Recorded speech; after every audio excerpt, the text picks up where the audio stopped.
दोस्तों, जो student IPS officer बनना चाहते हैं वे सिविल सर्विस एग्ज़ाम की तैयारी करते हैं।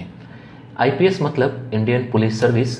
ये क्लास 1 रैंक की जॉब है जिसे पाना बहुत से स्टूडेंट का सपना होता है और वे इसकी तैयारी भी जी जान से करते हैं। तो आज का हमारा टॉपिक है आईपीएस कैसे बने, मतलब how to become an IPS. दोस्तों, इस वीडियो में हम लोग जानेंगे आईपीएस ऑफिसर बनने के लिए क्या क्वालिफिकेशन चाहिए, एज क्राइटेरिया क्या है, फिजिकल टेस्ट में क्या होगा, एग्ज़ाम फॉर्म कब भर सकते हैं, क्या परसेंटेज रिक्वायर्ड है, एग्ज़ाम के कितने स्टेज होते हैं, आप कितनी बार अटैम्प्ट ले सकते हैं, कट ऑफ कितना होता है, सैलरी कितनी मिलती है, इसके लिए पढ़ाई कैसे की जाए। इन सभी पॉइंट्स को मैं इस वीडियो में डिस्क्राइब करने वाला हूँ, तो बने रहिए हमारे साथ। नमस्कार दोस्तों, मेरा नाम है सुदर्शन प्रकाश और आप देख रहे हैं यूट्यूब चैनल गुरु चकाचक। अगर आपने अभी तक इस चैनल को सब्सक्राइब नहीं किया है तो प्लीज़ कर लीजिए और साथ में बेल आइकन पर भी प्रेस कर लीजिए। दोस्तों, आईपीएस का एग्ज़ाम यूपीएससी कंडक्ट करती है, मतलब यूनियन पब्लिक सर्विस कमीशन। अगर कोई कहता है कि वे आईपीएस की तैयारी कर रहा है तो गलत है। असल में वो आईपीएस की तैयारी नहीं, वो सिविल सर्विस एग्ज़ाम की तैयारी कर रहा होता है। इसके अंतर्गत कई सर्विसेज हैं, जैसे आईएएस, आईपीएस, आईएफएस, आईआरएस सहित 24 तरह के सर्विसेज हैं। इसका एग्ज़ाम यूपीएससी ऑर्गेनाइज करती है। दोस्तों, एक इम्पॉर्टेंट बात बता दूं कि आईएएस और आईपीएस का एग्ज़ाम एक ही होता है, लेकिन आईपीएस के लिए एक टेस्ट बढ़ जाता है, वो है फिजिकल टेस्ट। इसमें कुछ ज़्यादा नहीं होता है। मैंने आईएएस पर पहले ही एक वीडियो बना रखा है, टॉपिक है आईएएस कैसे बने। इस वीडियो का लिंक डिस्क्रिप्शन बॉक्स में मिल जाएगा, आप बाद में देख लीजिएगा। अब आगे बढ़ते हैं। दोस्तों, यहाँ आप पूछेंगे कि सिविल सर्विस एग्ज़ाम पास होने के बाद जितने भी आईपीएस बनते हैं उन्हें जॉब किस चीज़ की मिलती है। तो आपको बता दूं कि जितने भी ASP, DSP, SP, SSP, DIG, IG, DGP होते हैं वे सभी आईपीएस होते हैं। ओके दोस्तों, अब हम बात करते हैं आईपीएस बनने के लिए क्या क्वालिफिकेशन चाहिए।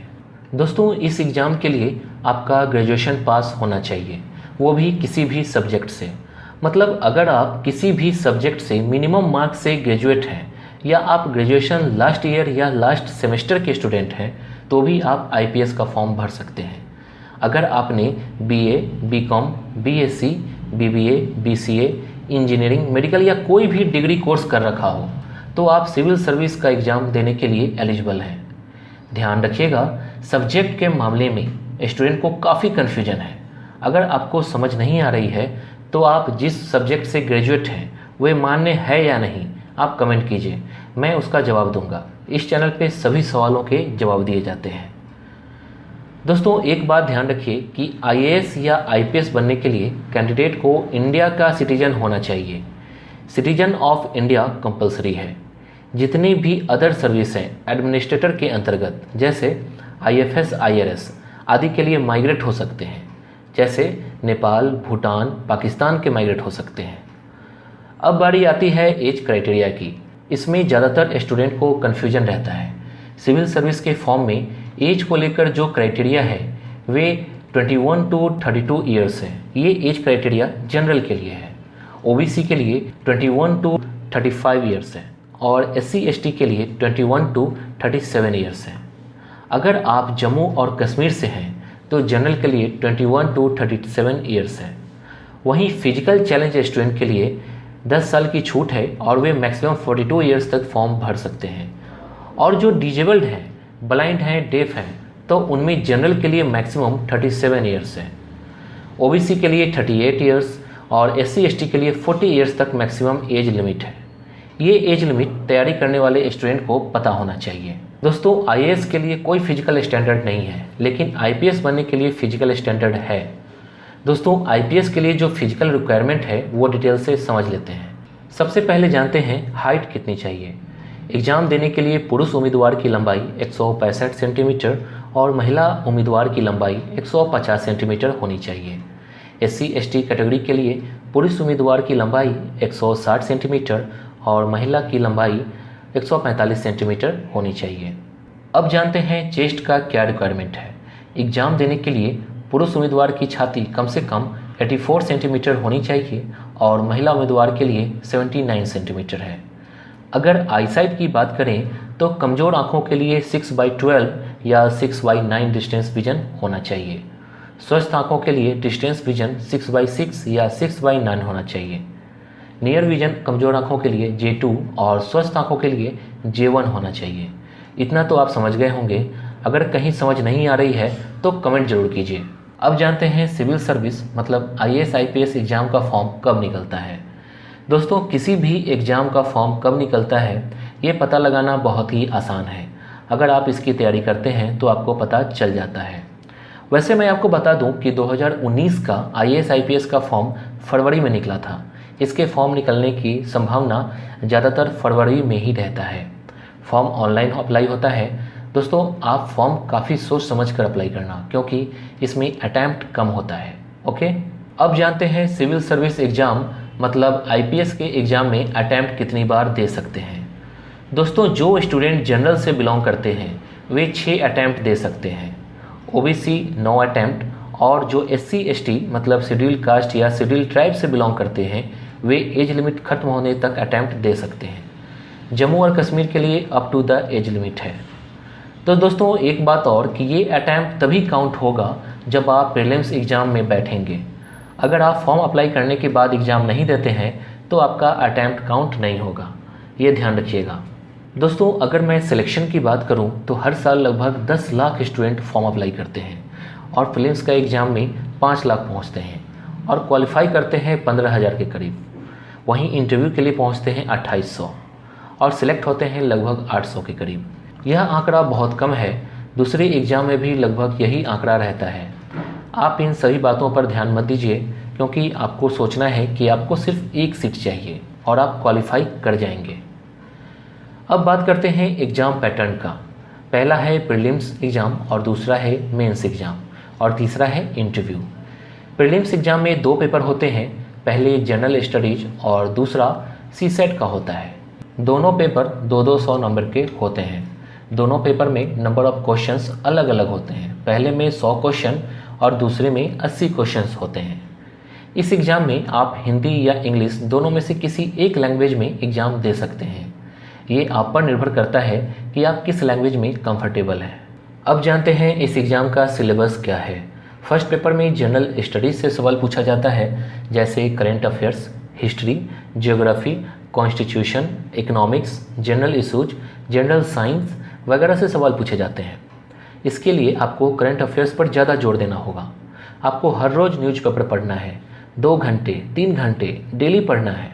इसके लिए आप द हिंदू न्यूज़पेपर को पूरा पढ़ जाइए, हर रोज़ पढ़िए। आपको जनरल इशूज पर फोकस करना है, वर्ल्ड में क्या चल रहा है, इंडिया और अदर कंट्री के बीच क्या डील हो रही है। आपको 8, 9, 10th, 12th तक की बुक पढ़ जानी है। आप सोचेंगे कि बुक शॉप से मंथली करंट अफेयर्स के मैगजीन परचेज करके पढ़ लिया और करंट अफेयर्स कंप्लीट हो गया। ऐसा बिल्कुल भी नहीं है। आपको न्यूज़पेपर के साथ साथ टीवी पर चल रहे जनरल इशूज पर डिबेट को देखिए और समझने का प्रयास कीजिए, क्योंकि इसमें ज़्यादातर politics, international, national, state level की न्यूज़ होते हैं। वहीं ज़्यादातर टॉपर्स राज्यसभा टीवी देखने को कहते हैं, क्योंकि वहां आपको बहुत सारे कंटेंट ऐसे मिल जाएंगे जिससे सिविल सर्विस एग्ज़ाम में आपको काफ़ी हेल्प मिलेगी। ये तो था फर्स्ट पेपर का सिलेबस। अब सवाल उठता है कि दूसरे पेपर में क्या है। ये पेपर CSET का है। इसमें बैंक, SSC जैसे क्वेश्चन होते हैं, जैसे comprehension, logical reasoning, decision making आदि। अब सवाल उठता है कि आखिर पहला और दूसरा पेपर में अंतर क्या है। आपके लिए जानना बेहद ज़रूरी है कि दूसरा पेपर यानी CSET सिर्फ क्वालिफाइंग पेपर है। इसमें आपको 200 में से 66 अंक लाने हैं। पहला पेपर आपका मेरिट बनाता है, जिससे कि आप मेंस एग्ज़ाम के लिए क्वालिफाई कर जाते हैं। दोस्तों, एग्ज़ाम में मल्टीपल चॉइस क्वेश्चन होते हैं जिसमें ऑप्शन होता है। ओके, यहाँ तक तो बातें हुई प्रीलिम्स एग्ज़ाम के बारे में। दोस्तों, प्रीलिम्स एग्ज़ाम सिर्फ क्वालिफाइंग स्टेज होता है। ये एक प्रक्रिया है सेकेंड स्टेज में जाने का, मतलब मेंस एग्ज़ाम में जाने का। मेरिट के लिए प्रीलिम्स का मार्क्स नहीं जुटता है। अब जानते हैं प्रीलिम्स का कट ऑफ कितना रहता है। पिछली बार यानी 2018 में जनरल के लिए 200 में से 98 नंबर लाने थे, तो OBC के लिए 96.66 नंबर लाने थे। वहीं SC को 84 नंबर और ST को 83.34 नंबर लाने थे। अब बात करते हैं मेंस एग्ज़ाम के बारे में। मेंस एग्ज़ाम में कुल 9 पेपर होते हैं। टोटल मार्क्स 1750 नंबर का होता है। 9 पेपर में से 7 पेपर पर ज़्यादा ध्यान देना है, क्योंकि मेरिट जो बनाई जाती है इन्हीं 7 पेपर से बनती है। इसके अलावा 2 पेपर क्वालिफाइंग का होता है। इसके मार्क्स काउंट नहीं होते हैं, लेकिन आपको 33% नंबर लाना पड़ता है। इसमें एक पेपर इंग्लिश का है और दूसरा लोकल लैंग्वेज का है, मतलब दोनों ही लैंग्वेज के होते हैं। लोकल लैंग्वेज वही होगा जो संविधान की सूची में दर्ज है। अब सवाल है कि मेंस एग्जाम के पेपर का सब्जेक्ट क्या है। तो सबसे पहले पेपर 1 में आता है जनरल एस्से। इसके नाम से ही आपको पता चल रहा होगा कि आपको निबंध लिखना है, जैसे सोशल इशू, पॉलिटिक्स, योजनाएं आदि। एग्जाम में 2 एस्से लिखने पड़ते हैं, मतलब 125 मार्क्स के होते हैं। पेपर 2 में जनरल स्टडीज का होता है, जिसमें Indian history and culture, world geography और सोसाइटी कवर होता है। थर्ड पेपर में कॉन्स्टिट्यूशन, पॉलिटिक्स, सोशल जस्टिस और इंटरनेशनल रिलेशन आता है। फोर्थ पेपर में technology, economics development, biodiversity, environment security and disaster management से सवाल पूछे जाते हैं। इसके बाद पेपर 5 आता है, जिसमें एथिक्स, इंटीग्रिटी एंड एप्टीट्यूड होता है। अगर हम सामान्य शब्दों में बात करें तो आप किसी भी टॉपिक पर क्या सोचते हैं, आप क्या विचार रखते हैं, किसी घटना पर आप कैसे रिएक्ट करते हैं। जैसे पॉलिटिक्स क्या है, इसका आंसर लोगों द्वारा अलग अलग हो सकता है। जैसे पॉलिटिक्स किसी के लिए सेवा करने का मौका, तो किसी के लिए मिनिस्टर बनने का मौका, तो किसी के लिए फेमस होने का मौका। दोस्तों, पेपर 6 और पेपर 7 ये ऑप्शनल पेपर होते हैं, मतलब आपको जो भी सब्जेक्ट सेलेक्ट करना है आपको उसी का एग्ज़ाम देना पड़ेगा। यहाँ खास बात यह है कि इसमें 2 पेपर होते हैं, जैसे 6th या 7th हो सकते हैं। अब मेंस के कट ऑफ पे बात करते हैं। पिछली बार यानी 2018 का जनरल के लिए कट ऑफ 774 गया, ओबीसी के लिए 732, एससी के लिए 719 और एसटी के लिए 719 गया। आपको ये नंबर कम लग रहा होगा, लेकिन असल में इस एग्ज़ाम में एक एक नंबर लाना काफ़ी मुश्किल है। एक एक नंबर पर रैंक बदल जाती है। अब आ जाते हैं इंटरव्यू लेवल पर। इसे पर्सनालिटी टेस्ट कहते हैं। ये काफ़ी टफ होता है, क्योंकि यहीं पर आपकी असली परीक्षा होती है। ज़्यादातर टॉपर्स ने बताया है कि स्टूडेंट पीटी मेंस तो पास कर जाते हैं, लेकिन इंटरव्यू में रिजेक्ट हो जाते हैं। मैं कुछ देर पहले ही बता चुका हूँ कि फॉर्म भरने से लेकर सिलेक्ट होने तक के आंकड़े के बारे में। इंटरव्यू में छंटने के कई कारण हैं, जैसे स्टूडेंट में कॉन्फिडेंस की कमी, बात करने का तरीका, इंटरव्यू रूम में इन करने का तरीका, अपने ड्रेस कैसा पहना हुआ है, इन सभी चीज़ों पर वहाँ फोकस किया जाता है। सिविल सर्विस एग्ज़ाम का पिछली बार यानी 2018 का फाइनल कट ऑफ कितना रहा, आइए जानते हैं। जनरल के लिए 982 रहा, ओबीसी के लिए 938, एससी के लिए 912, वहीं एसटी के लिए भी 912 था। फॉर्म भरते समय ही पूछा जाता है कि आप कौन कौन सा सर्विस पसंद करते हैं। 3 सर्विस को, जैसे आईएएस, आईपीएस, आईएफएस को ऑल इंडिया सर्विस कहा जाता है।